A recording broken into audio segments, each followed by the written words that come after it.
¿Qué es una célula? En biología es la unidad más pequeña que puede vivir por sí sola y que forma todos los organismos vivos y los tejidos del cuerpo.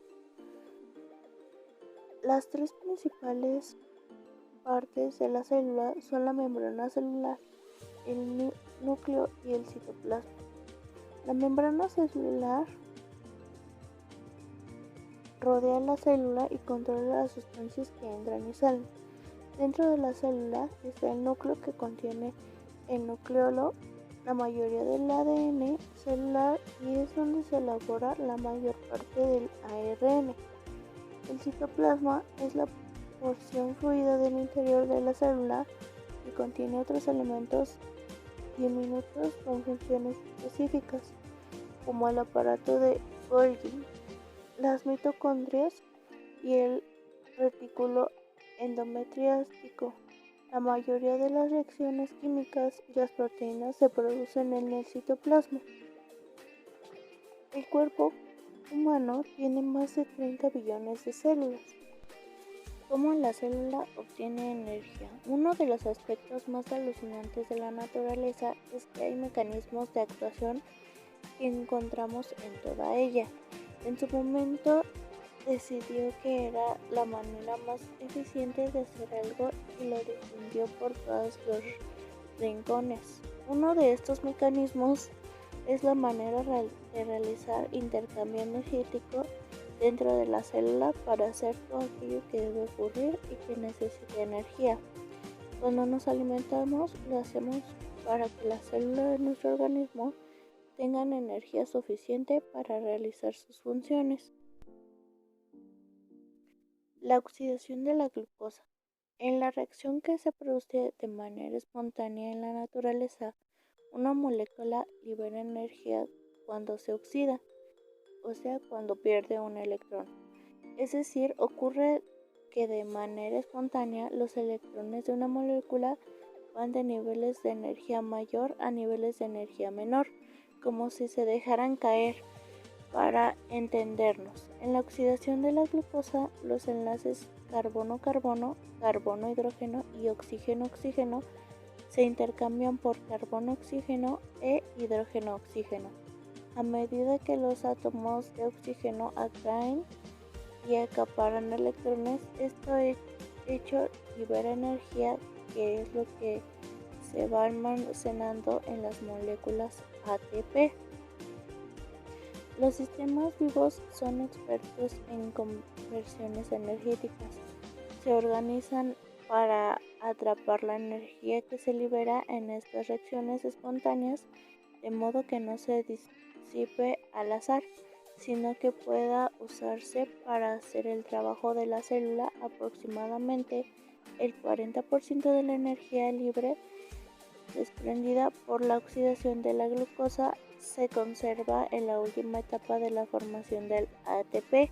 Aunque parece poco, el motor de un coche pierde el 75% de la energía que se produce en la combustión de la gasolina. En los sistemas vivos, la oxidación de la glucosa se desarrolla en dos etapas principales. La primera, glucólisis.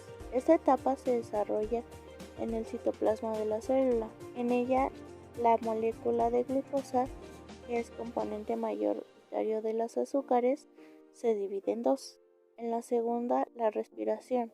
Se compone de dos etapas que ocurren en la mitocondria, el ciclo de Krebs y el transporte de electrones terminal. En esta etapa, las dos moléculas en las que se divide la glucosa se van transformando y van dejando caer electrones. Diccionario de palabras. Glucólisis es uno de los métodos que usa la célula para producir energía. Ciclo de Krebs. También se le conoce como el ciclo del ácido cítrico porque es como una cadena de oxidación, reducción y transformación del citrato. El citrato o ácido cítrico es una estructura de 6 carbones que completa el ciclo regenerándose en oxalacetato. Mitocondria. La mitocondria produce la mayor parte de la energía de la célula y cuentan con su propio material genético, que difiere del material genético del núcleo. El trifosfato de adenosina. El ATP tiene muchos roles importantes en la célula. Una función importante del ATP es unirse y activar a enzimas llamadas quinasas. Las quinasas catalizan el proceso de fosforilización, el cual transfiere un grupo de fosfato de ATP a otra proteína. Respiración aeróbica.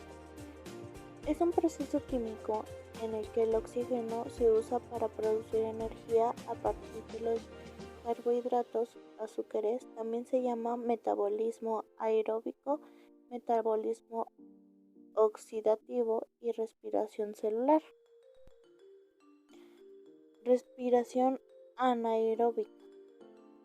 En biología se llama respiración anaerobia o respiración anaeróbica al proceso metabólico de oxirreducción de azúcares, es decir, que en este proceso se oxida la glucosa para obtener energía sin presencia de oxígeno, es decir, un proceso de respiración celular en el que no intervienen moléculas de oxígeno.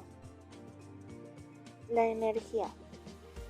La energía es la capacidad de los cuerpos o conjunto de estos para ejecutar un trabajo. Todo cuerpo material que pasa de un estado a otro produce fenómenos físicos, que no son otra cosa que manifestaciones de alguna transformación de la energía. El citoplasma. El citoplasma se encuentra localizado en el interior de la membrana plasmática de la célula procariota y eucariota, pero fuera del núcleo de la eucariota. Es donde se desarrolla la mayoría de la actividad celular y su función es guardar y ayudar al movimiento de los orgánulos celulares. Membrana plásmica. La membrana plásmica es una bicapa lipídica que envuelve las células separándola del exterior. Célula procariota.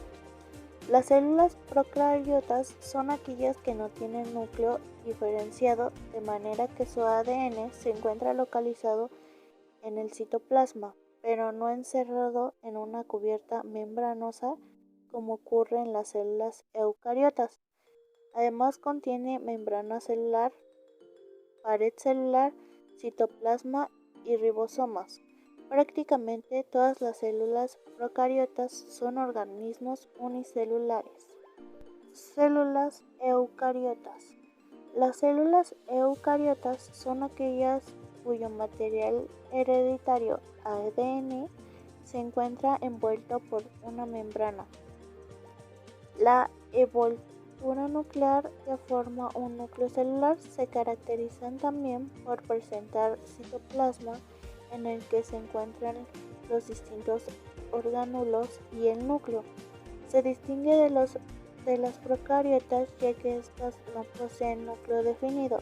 Existen diferentes tipos de células eucariotas, aunque las más destacadas son las animales y vegetales.